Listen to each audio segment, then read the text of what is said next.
Langkah pertama dalam praktek ini yaitu menggambar peta buta sel hewan terlebih dahulu.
Untuk gambar peta buta sel hewan sudah selesai.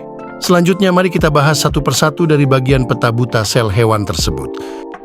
Vesikel pinositotik adalah suatu ruang yang dikelilingi membran sel dan memiliki fungsi sebagai wadah transportasi guna menyimpan dan mengangkut zat cair antar organel dalam sel dan ke membran sel hewan. Lisosom adalah kantung kecil bermembran tunggal yang mengandung enzim pencernaan. Fungsinya untuk mencerna bagian-bagian sel yang rusak atau zat asing yang masuk ke dalam sel. Selain itu, lisosom juga merupakan tempat penghasil dan penyimpan enzim pencernaan seluler. Vesikel Golgi merupakan bagian dari sel yang memiliki fungsi membentuk vesikel excretorius atau vesikel yang berfungsi sebagai saluran ekskresi. Vesikel ini terbentuk di beberapa sel kelenjar kecil yang berisi enzim dan bahan lainnya. Retikulum endoplasma kasar merupakan tempat dihasilkannya membran. Protein membran tumbuh dari ribosom sehingga perlu dimasukkan ke dalam membran RE itu sendiri dan ditahan di sana oleh bagian hidrofobik protein. RE kasar juga tempat diproduksinya fosfolipid dengan prekursornya yang berasal dari sitosol. Berbeda dari RE kasar, RE halus tidak memiliki bintik-bintik ribosom di permukaannya. RE halus berfungsi dalam beberapa proses metabolisme, yaitu sintesis lipid, metabolisme karbohidrat, penyimpanan ion kalsium, serta detoksifikasi obat-obatan dan racun.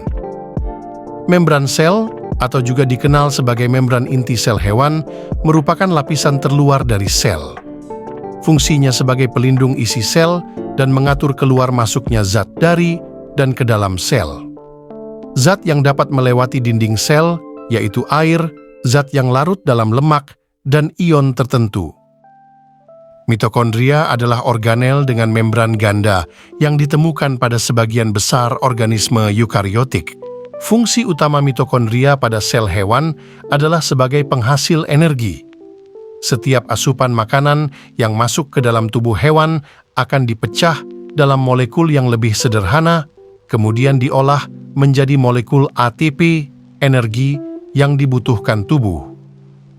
Aparatus Golgi merupakan sebuah zat enzim tidak aktif dan akan berubah menjadi bentuk aktif pada tubuh, berfungsi sebagai penyimpan protein sementara, serta zat penting lainnya yang berasal dari retikulum endoplasma. Nukleolus adalah komponen yang terdapat di dalam nukleus atau inti sel.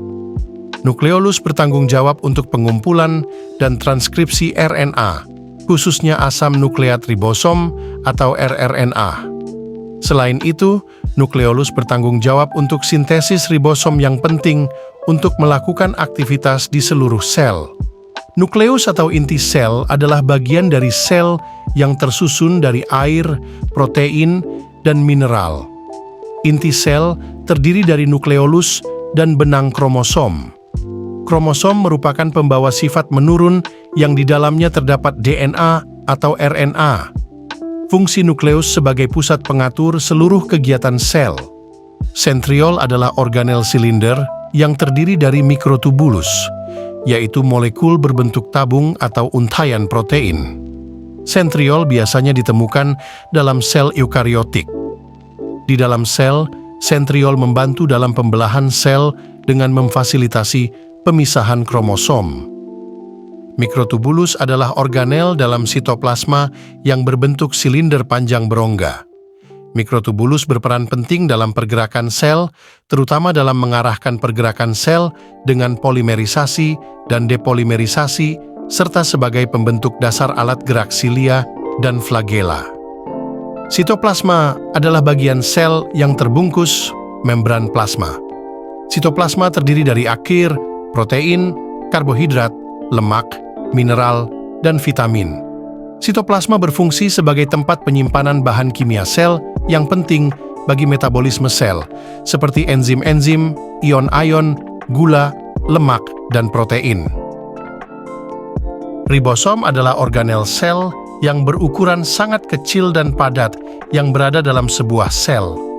Fungsi ribosom sendiri adalah sebagai salah satu tempat untuk melakukan sintesis protein atau pembentukan protein.